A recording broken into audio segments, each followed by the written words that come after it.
스루프 타임즈 2023년 3월 28일자를 진행하도록 하겠습니다. 구독, 좋아요 부탁드리겠습니다. 1.5 배속을 보시기 바랍니다. 아이뉴스 24라는 데서 한국 내년 반도체 장비 투자 중 넘어설 것, 민혜정 기자의 뉴스 보도 내용인데요. 글로벌 장비 반도체 1위 기업인 미국 어플라이드 머티리얼즈 AMAT라고 약어로 되어 있네요. 경기도에 메모리 장비 연구개발 R&D 센터를 건설하기 위한 작업에 돌입했다. AMAT는 삼성전자와 SK하이닉스를 주요 고객으로 두고 있다. 매출의 17%가 한국에서 나올 정도다. 거기에다가 윤 정부가 20년간 300조 규모로 클러스터를 형성하겠다고 했기 때문에 또 자극을 받아서 한국의 그 장비 업체가 한국에 투자를 한다. 이런 얘기인 것 같습니다. 또 연이어서 글로벌 반도체 장비 업체 한으로 속속 입성하는 까닭 이라고 제목으로 또 연이어서 발표를 했는데, 블룸버그 통신 보도를 인용해 가지고 그 국제 반도체 장비 재료협회라는 데가 있는 모양이네요. 셈이라고 되어 있네요. 그 자료를 인용해 분석한 결과에 따르면 한국 반도체 장비 투자액은 내년 210억 달러, 약 27조 원 정도, 올해보다 41.5%가 증가할 전망이다. 이렇게 얘기를 하고 있습니다. 블룸버그는 이 같은 변화가 미국의 대중국 제재 때문이라고 분석했다. 미국이 반도체 장비 업체들이 중국으로 제품을 수출하는 것을 막으면서 중국이 반도체 장비를 구입하기 어려워졌고 투자액도 감소밖에 없다는 것이 관측이다. 이런 측면으로 뉴스 보도를 냈습니다. 자, 거기에다가 우리나라 그 헤럴드 경제에서 미 보조금 받으려면 반도체 수율 담은 재무계획 내라. 삼성 SK 장부 내오라는 말. 이거 유사한 그런 그 투로 뉴스들이 이미 나와가지고 나름대로는 어느 정도 이 협상이 됐다. 이런 뉴스도 나왔지만 다시 한번 까놓고 얘기해서 수일까지 내놔라 하는 것은 너무한 거 아니냐는 취지의 뉴스인 것 같은데요. 김민지 배문숙 기사, 그 여성 기자 같은데 두 사람의 공동 보도 내용입니다. 삼성, SK 등 국내 반도체 기업들의 기밀인, 이게 기밀인가요? 수율 제공까지 강요해 미국의 일방적인 이기주의가 극에 달했다는 비판이 제기된다. 미국의 일반적인 이기주의 아니라고 얘기를 해도 그렇게 얘기를 하나 몰라. 그 미국 입장에서는 당연한 거다라는 그거 당연하고 그것을 수용해야 된다는 취지의 그 전문가 발언도 있었죠. 27일 미국 상무부가 공개한 절차에 따르면 반도체 생산 시설 투자 보조금을 신청하는 기업은 보조금을 받고자 하는 생산 시설의 예상 현금 흐름과 이익 등 데이터제표를 제출해야 한다. 이런 식으로 해서 중요 부분만 발췌를 했는데요. 이 미 상무장관이죠. 제 생각은 그렇습니다. 실수율이 좋다는 것은 로스율이 내려간다는 것으로 생산성이나 이런 거에 대해서 좀 아는 사람은 퀄리티 및 생산성 측정의 바로미터이다. 실수율을 속여 야매가 있을 수 있다는 것을 인식한다는 얘기다. 예를 들어서 우리 국내에서도 실수율이 95%라고 해놓고 실질적으로 한 98%다 그러면은 3%가 생산이 더 됐습니다. 그러니까 95%만 생산을 잡고 3%는 야매로 팔아먹는 기업들이 분명히 과거에는 존재했었고, 또 미국 내에서도 그런 데가 없지는 않을 거예요. 국세청이나 이런 여러 가지 그 제조업을 먼저 했던 미국의 입장에서는.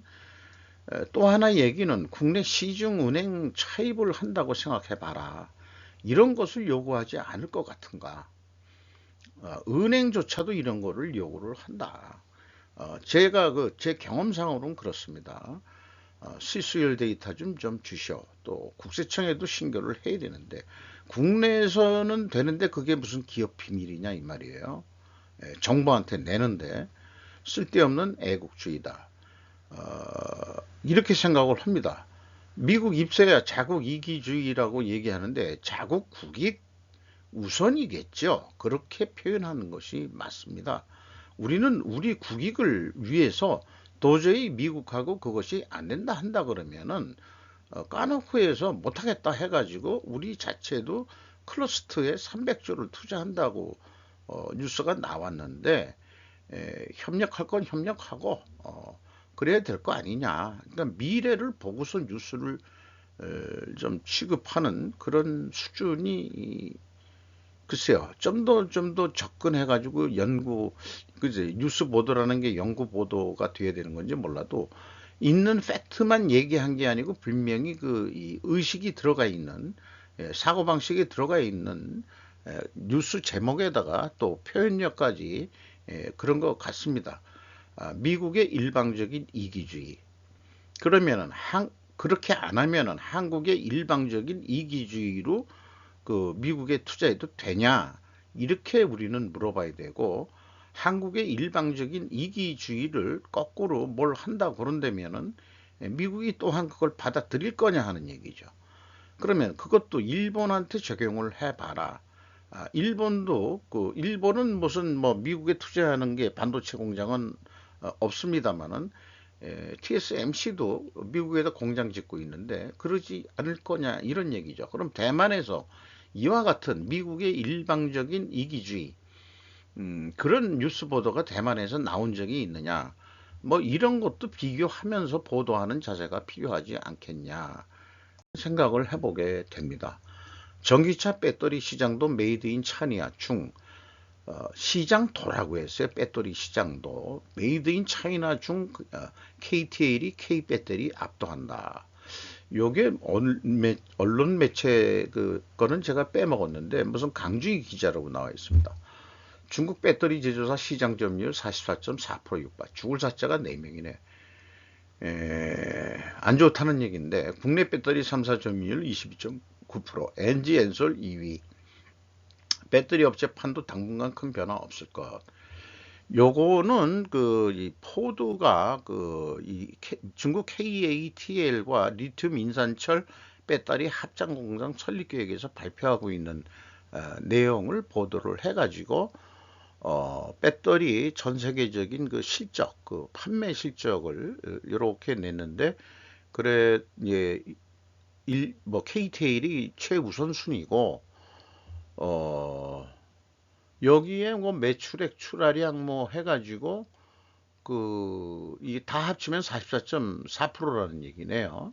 44.4%인데 한국은 22.9%고 LG 에너지 솔루션, 삼성 SDI, 그 다음에 SK온, 일본의 파나소닉 그래도 좀 들어가 있군요. 3.6%밖에는 안 되는데 나름대로 우리나라가 다 에너지 솔루션이 제일 크네요. 그런데 이런 뉴스하고 비교해 볼 만한 국내 뉴스가 또한 있습니다. 전기차 혁명의 주역은 테슬라가 아닌 K배터리. 배터리 아저씨의 이유 있는 역설. 조선비주 전태원 선임기자의 보도 내용인데요. 박순혁 금양이사인데 LG 에너지 솔루션에 근무를 했던 사람이 말입니다. 세계 전기차 심장의 절반 이상은 한국산. 2차전지 핵심 양극재 4대 기업 모두 한국회사. 2차전지 핵심 양극재 4대 기업이라고 합니다. 배터리는 감으로 만드는 아날로그 기술의 결정체다 하는 엉뚱한 발언을 했습니다. 글로벌 배터리 시장 점유율 1위인 중국 배터리 기업 KATL이 고평가됐다는 점도 알아야 한다. 중국 시장을 제외하면 한국 배터리 업체의 세계 시장 점유율은 56%다. KAT의 점유율은 18.9%뿐이 안 된다. 중국의 리튬 인산철 LFP 배터리고 중국은 리튬 인산철 중심이고 우리나라 기업이 만드는 니켈, 코발트, 망간 NCM이라고 그러네요. LFP 대 NCM의 그 우리나라는 뭐 3원계 배터리라고 이렇게 얘기되는데, 한국은 안정성을 확보하면서 니켈 함량을 높여 80% 이상 에너지 밀도를 높인 하이니켈이란 양극재 기술에서 월등히 앞서고 있다. 요 양극재 개발에는 에코프로비엠이 크게 이제 요즘 주가가 팍 뜨고 있죠. 많은 고생을 하고 적자를 연연하다가 LG 에너지 솔루션도 마찬가지고, 우리가 적자를 감수하면서까지도 한 12년 동안 연구 개발을 통해 가지고 우리 나름대로 이 하이니켈 양극재 기술에서는 세계 최고다 하는 거를 얘기를 해냈는데, 이 제조하는 과정이 바로 청자를 감화해서 구워내는 비색을 내는 같은 원리다. 그러니까 아무리 그 첨단 기술이고 운운하더라도 아날로그적 기술이 들어간다. 이상하게 들릴지 모르겠지만 배터리는 감으로 하는 거다. 배터리는 아날로그 기술이 결정체라고 보면 된다. 제조 배터리 과정에서 수율, 아까 그 배터리 수율 아니 그 반도체 수율도 얘기가 나왔습니다만은, 예, 수율을 바로잡는 과정이 있는데 거기에 감이라는 기술력이 들어간다. 반도체는 뭐 이런 거는 아닌지는 모르겠어요. 지금 주장하는 뭔가 그 아날로그적인 감이 들어간다는 거는 아닐지 모르겠는데, 그 수요를 오픈한다 그래도 그거가 무슨 극단적인 이기주의로 연결하는 그런 거로 접근하는 것은 좀 속 좁은 얘기로 보고, 뭐 이런 거는 거꾸로 수요를 얘기해 준다 그러면은, 그 뭐 오히려 우리가 자랑스럽고 퀄리티가 높다는 거죠. 뭐 그런 식으로 좀 생각해야 되지. 쉽게 기술을 따라오고 카피할 수는 없는 거다. 이렇게 생각을 합니다. 거기에다가 LS는 5천 톤 규모 황산 니켈 공장 준공을 한다. 배터리 소재 사업 강화한다. 한예주 기자, 아시아 경제입니다. 충남 아산시제 토리컴 사업장에 생산 능력 5천 톤 규모 황산니켈 생산 공장을 준공한다는 얘기고, 비철금속 소재 기업인 LS M&M이라는 데가 또 있는 모양의 비상장 기업일 것 같습니다. 그 MNN의 출자사로 되어 있네요. 금은, 백금, 팔라디움 등 아주 고가의 육화금속을 리사이클링 해내서 도시광산, 그러니까 어떤 그 지하자원에서 직접 그 추출해 가지고 만들어내는 게 아니고 도시광산 성격으로 가전제품이나 뭐 이런 등에서 뽑아내는 그런 자회사다, 이런 얘기가 되겠네요. LS M&M이 동제련 공정에서 생산한 저항산 니켈 함량 18% 이상을 공급하면 토리컴이 불순물 정제와 결정화를 거쳐 2차 전지형 황산 니켈 함량 22.3%를 생산한다. 이런 얘기네요. LS가 그 동하고 관련된 것은 비상장 기업인 LS 니코라고 해가지고 그 동제련이 그 온산 산업공단에, 네, 큰 회사가 있죠. 이렇게 그 알짜배기 회사들은 다 그 비상장으로 돌아간다는 거, 요거 하나 또 숨겨진 사실입니다. LS M&M은 조황산 니켈 외에도 원료를 추가 확보해서 황산 니켈 생산 능력을 현재 5만 톤에서 조만간 2030년까지 3단계에 걸쳐 27만, 니켈량 6만 톤 규모로 확대할 예정이다. LS M&M은 동제련 사업을 영위하면서 쌓아온 글로벌 소싱 네트워크를 통해 MHP, 니켈 수산화 침전물, 블랙 파우더, 폐 2차 전지 전처리 생산물과 같은 원료를 추가로 확보할 계획이다 라고 보도가 됐습니다.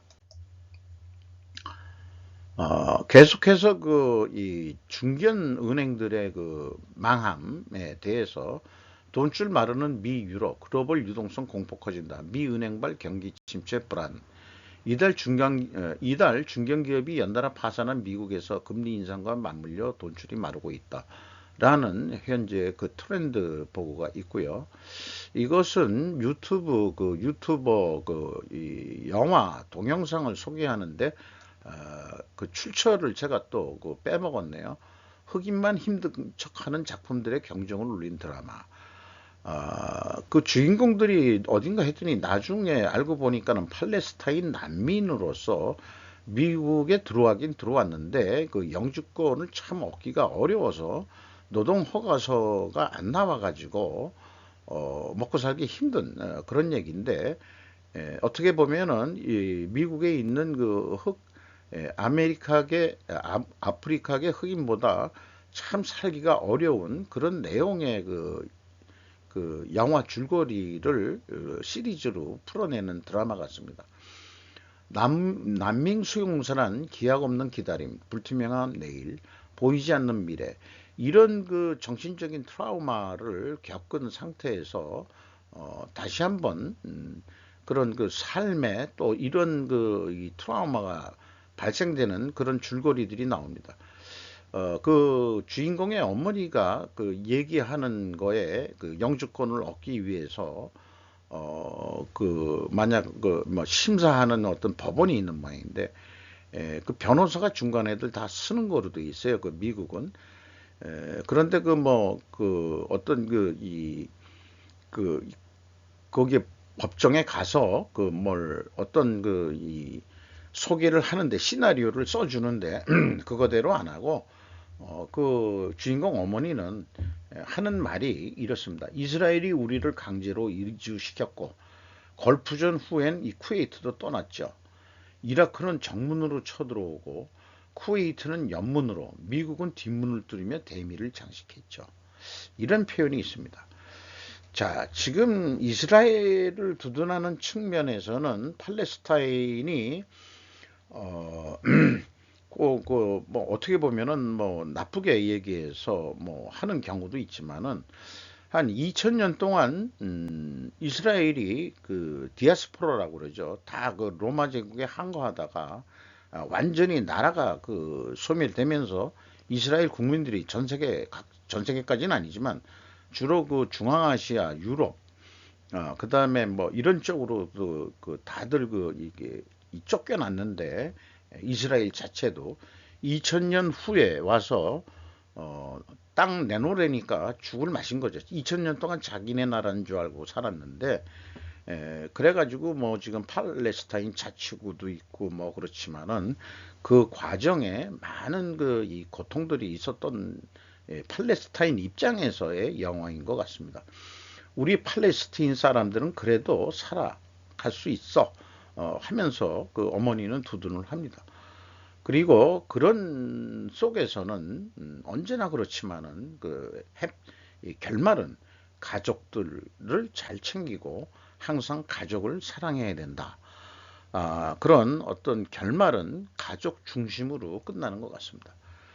그 가족 중심으로 이 말하자면은 결론을 내는 영화의 또 하나가 있는데, 최근에 그 양자경 씨가 60살이나 벌써 먹었다고 그러네. 나이가 60 먹으신 아줌마가 치고는 되게 아주 안 늙어 보여요. Everything Everywhere All at Once. 요게 이제 이 사람도 유명 유튜버죠.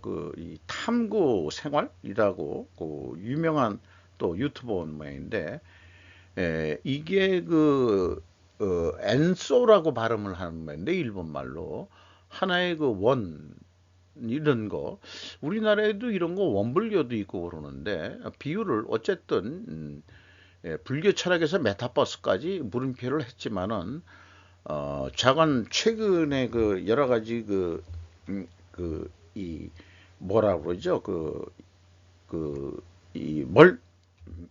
멀티 세계, 이런 거에 대한 철학이 들어가 있는 것 같다. 모든 것을 욕망하는 것은 아무 욕망도 없는 것 같다. 그래가지고 많은 경험을 하게 되는데, 이 가운데다가 나중에 이게 눈을 붙이고서 이게 뭐 장난감 눈이긴 합니다만은 각성을 해가지고 결국 나중에 이 해결책이 결말은 역시 이 가족애로 끝나는 영화로 되어 있습니다. 최초로 여우주연상, 동양계로서는 여우주연상을 수상을 했죠. 옛날부터 홍콩 영화배우 시절 때부터 예스마단 때부터 아주 저는 팬이라고 할 수 있습니다. 나이가 먹어가면서 더 진지하고 또 우리나라 정우성 배우하고도 같이 출연한 그 영화도 있죠. 뭐 무술 영화지만은 무술도 잘하고 참 그렇습니다. 어, 전두환 손자 입국 직후 체포 수사받고 5.18 유족 가족에게 사과하겠다. 위키리크스 한국 뉴스 보도인데요. 뭐 구체적인 내용을 떠나서 마약 했다는 게 중요한 거지. 손자여, 한국이 아직도 연좌제가 있는 것은 아닐세. 자네는 마약만 가지고 끝내게. 이게 마약한 놈이 무슨 5.18을 들먹이고 자빠졌어. 이런 애들 손자까지 얘네들. 자, 이런 유의 표현이 제 현재 사고방식입니다. 선대의 죄가 후대에도 있다는 연좌제는 작용화된 사고방식에 가스라이팅 당했다. 그러니 이제 그만 해라. 식민지 패배 의식에서 벗어나야 된다. 한국은. 한국전쟁 중공의 참전에 대해서는 침묵하는 자들. 사익이 보장된다면 침묵할 터이다. 우리 좌빨들 얘기죠. 후대가 살아갈 미래를 만들어야 하지 않겠느냐. 이제 그만해라. 진짜 아주 짜증난다. 지금 고령화가 돼가는 그런 해서 세대가 변하고 다 잊혀지고 잊어야 될 과거는 잊어져야 됩니다. 사람이 생존할 수 있는 얘기는 과거를 잊을 수 있기 때문에 생존 모든 기억을 해낸다면 사람은 살아갈 수가 없어요. 옛날 유명한 저기 나혜심 씨의 노래가 있잖아요. 과거를 묻지 마세요. 그래야 그다음 미래를 위해서 사는 거지. 그렇게 생각을 합니다. 과거를 들춰내는 애들은 그걸 통해 가지고 뭔가 돈줄을 빨아 먹으려는 그런 목적 외에는 요즘은 다른 순수한 뜻은 받아들이기가 어렵습니다. 그리고 또한 과거의 악연을 가지고 계속 들춰내는 것은 연좌제가 없어진 지가 오랜데 연좌제 같은 성격이라고 저는 봅니다. 윤 북인권보고서 첫 공개 처참한 실상 널리 알려야. 아마 이건 뭐 아주 잘한 일인 것 같은데 국방법치와 같은 국가의 본질적 기능을 제대로 실행하는 내년도 예산안까지 포함해서 뉴스가 나왔어요. 그리고 우리나라가 북한 인권 보고서라는 거를 법은 제정해 놓고 문재인 정권 때는 한 건도 뭐 발행한 적이 없는데 김정은이 눈치 보냐고. 그런데 이제 드디어 윤 대통령이 북한 인권법 이 보고서를 인권 보고서를 발행을 했습니다. 윤 대통령 북한 주민 처참한 인권 유린 상실 국제사회가 낱낱이 드러나야. 근데 이런 뉴스를 보면서 우리도 독재 정권의 인권이 좀 많이 이 침해를 당하고 고통스러운 시절도 있었죠. 물론 박정희 정권 군사 독재 정권 시절 때 분명히 우리도 있었던 사실입니다. 그런데 그 당시 살 때는 인생이 그런갑다. 이렇게 느끼고 살았어요. 그러니까 눈치를 보고 경찰도 피하고 죄 지은 것도 없으면서 괜히 파출소 옆 지나가기 싫고 뭐 이런 심리가 있었던 거죠. 그래서 저 죄를 조금이라도 지면 아주 그냥 개피 당했다 하니까 그게 뭐 공포 정치까지는 아니지만 심리가 공포 심리가 없는 것도 아니었죠. 어린 마음에 나이 먹어서는 야간 방뇨죄로 걸리기도 했습니다만은 방범 초소 옆에서 이거 갑자기 왜 그런 얘기를 하지? 방범 초소에 제가 긴급조치 구호시대 때 방범 초소에 오줌을 갈겨가지고 냅다 도망갔던 그런 경우도 있는데요.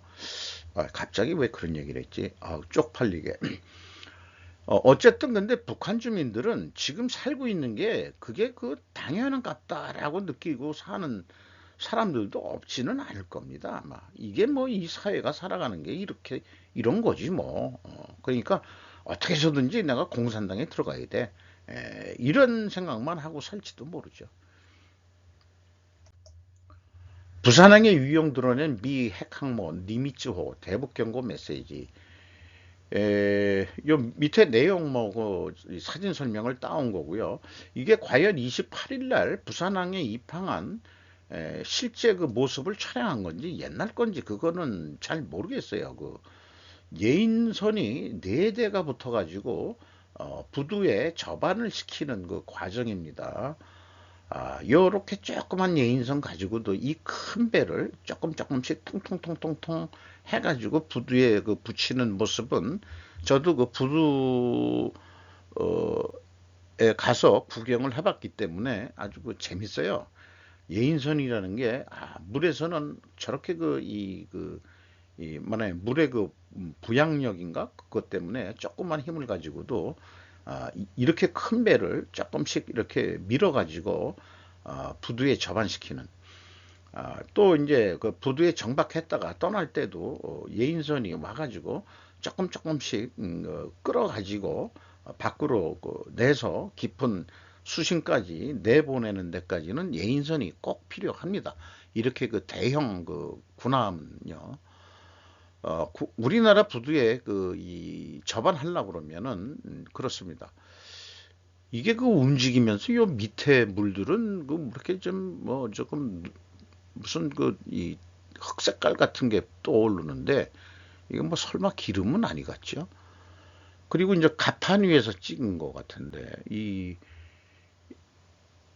가판 위에서 찍은 것 같습니다. 조금 더 가까이 본 모습이고요. 뭐 비행기들이 엄청 많이 붙어 있네요. 요게 이제 하나씩 이쪽을 통해 가지고 쫙 그 이륙하는 모양입니다. 그걸 무슨 뭐라고 어저께도 그 배웠는데 무슨 무슨 그것은 이 수평으로 할 때 그 하는 장치. 이제 그 이륙하기 위해서 끌고 가는 모습. 요런 그 장비가 내년도 예산 통과 순식간이었다. 자민당 국회 대책 간부가 속내해서 데일리 뉴스인데 방위 증세 및 저출산 대책 예산에 대한 중요한 과제는 논란도 없이 그냥 빵빵빵 해가지고 통과를 시켰다. 자민당이 계속 집권을 하는 일본의 특성이겠죠. 물론 그 소수 정당도 있지만은 근데 그 예산 심의를 왜 이렇게 빨리 마쳤냐 했더니 4월 지방선거 및 중선거, 보궐선거 등의 선거 모드로 들어가니까 그럴 때는 이제 배짱들이 많아서 빨리빨리 통과시키고 자 우리 이제 그 먹고 살아야 되니까 이게 또 선거에서 또 이겨야 되니까 하고서 이런 속내들도 있는 것 같습니다. 화제의 반도체 전쟁이 저자 인터뷰 중국은 10년 후도 어쩔 수 없다. 그래서 뭐 핵심적인 내용만 가져왔습니다만은 밀러 씨에 따르면 80년대 반도체 시장에서 일본의 점유율을 빼앗긴 미국은 한국을 지원하고 일본은 조락, 이후 미국에서 공장을 가지지 않는 설계 중심의 기업이 대두되고 그 생산을 대만 TSMC가 혼자서 맡게 했다. 이렇게 반도체 제조의 대만화가 진행되었다. 앞으로 반도체 업계는 두 개로 나뉠 것. 하나는 중국, 또 하나는 한미일, 유럽, 그리고 대만. 중국은 이 시설 면이나 이런 데에서는 계속 크게 뒤진다. 생산 설비는 설비대로 설계 면에서도 속법 면에서도 어쩔 수 없이 뒤처질 거다. 라고 예언 예측 같은 그런 책을 써낸 인터뷰 기사였습니다. 이상 마치도록 하겠습니다.